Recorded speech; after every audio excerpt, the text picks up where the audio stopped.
कई बार किसी की मौत बीमारी से नहीं होती।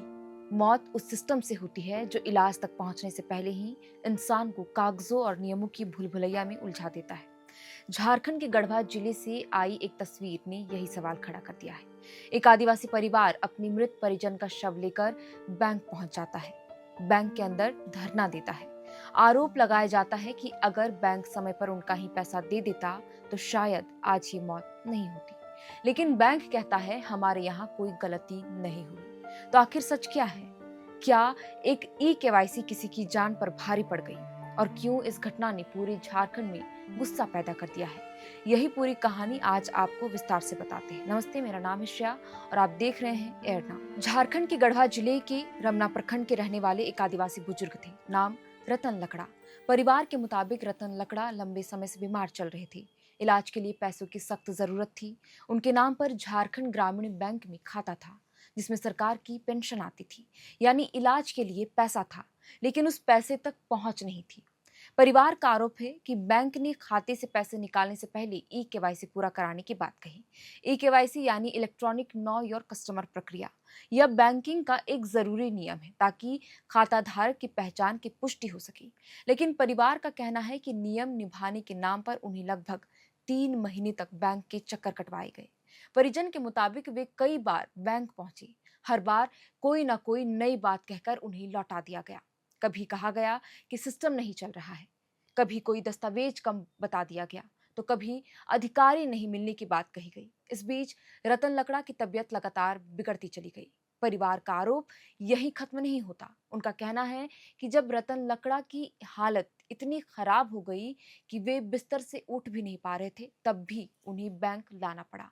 परिजन उन्हें किसी तरह बैंक लेकर पहुंचे ताकि ई-केवाईसी की प्रक्रिया पूरी हो सके। उनका दावा है कि इसके बाद भी उन्हें खाते से पैसे नहीं मिले। परिवार का कहना है कि उन्होंने बैंक अधिकारियों से बार-बार कहा कि मरीज की हालत गंभीर है, इलाज के लिए तुरंत पैसे चाहिए, लेकिन उनकी बात नहीं सुनी गई। आखिरकार इलाज के अभाव में रतन लकड़ा की मौत हो गई और यहीं से शुरू हुआ विरोध। सोमवार को रतन लकड़ा के परिवार वाले और गांव के लोग उनका शव लेकर सीधे झारखंड ग्रामीण बैंक की शाखा पहुंच गए। बैंक के अंदर शव रखकर प्रदर्शन शुरू कर दिया। बैंक परिसर में भारी भीड़ जमा हो गई। लोगों ने नारेबाजी की और बैंक प्रबंधन पर लापरवाही का आरोप लगाया। परिजनों का कहना था कि अगर समय पर उनके अपने खाते से पैसे मिल जाते तो रतन लकड़ा का आज इलाज हो सकता था। उनका आरोप था कि बैंक की देरी ही उनकी मौत की सबसे बड़ी वजह बनी। प्रदर्शन के दौरान परिवार ने कहा कि हम 3 महीने से बैंक के चक्कर लगा रहे थे। ई-केवाईसी पूरा होने के बाद भी हमें पैसा नहीं दिया गया, इलाज नहीं हो पाया और आज हमारे अपने की मौत हो गई। गांव वालों का गुस्सा भी इस मामले पर खूब निकला। उनका कहना था कि गरीब आदमी के लिए सरकारी पेंशन ही सहारा होती है। अगर उसी पैसे तक पहुंचने में महीनों लग जाए तो फिर ऐसी योजनाओं का क्या मतलब? हालांकि बैंक ने परिवार के सभी आरोपों को खारिज कर दिया है। झारखंड ग्रामीण बैंक के कैशियर विकास कुमार का कहना है कि ई-केवाईसी की प्रक्रिया पूरी कर दी गई थी। उसके बाद खाते से पैसे निकालने पर किसी तरह की रोक नहीं थी। बैंक का दावा है कि ई-केवाईसी पूरा होने के बाद परिवार का कोई भी सदस्य पैसा निकालने बैंक आया ही नहीं, इसलिए खाते से कोई निकासी नहीं हुई। बैंक अधिकारियों के मुताबिक पैसा खाते में मौजूद था और बैंक ने उसे रोककर नहीं रखा था। बैंक का कहना है कि परिवार अब मौत के बाद शव लेकर बैंक पहुंचा है, जबकि इससे पहले पैसे निकालने की कोशिश नहीं की गई। दोनों दावों के बीच सच क्या है, इसका पता जांच के बाद ही चल पाएगा। लेकिन इस घटना ने कई बड़े सवाल जरूर खड़े कर दिए हैं।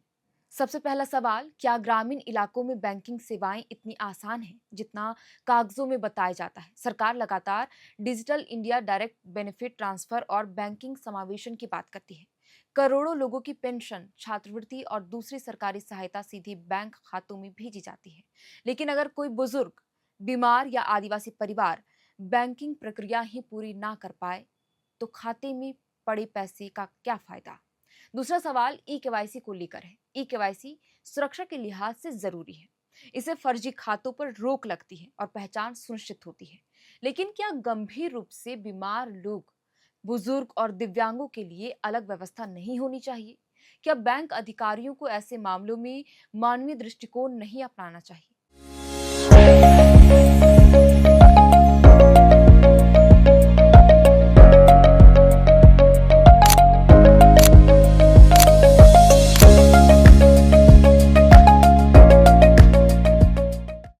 सवाल जवाबदेही का है। अगर परिवार के आरोप सही है तो यह सिर्फ बैंक की लापरवाही नहीं बल्कि एक ऐसी प्रशासनिक संवेदनहीनता होगी जिसने इलाज के लिए जरूरी पैसे तक पहुंच रोक दी। और अगर बैंक का दावा सही है तो फिर यह स्पष्ट होना चाहिए कि आखिर परिवार पैसे निकालने क्यों नहीं पहुंचा। दोनों पक्षों के दावों की निष्पक्ष जांच जरूरी है।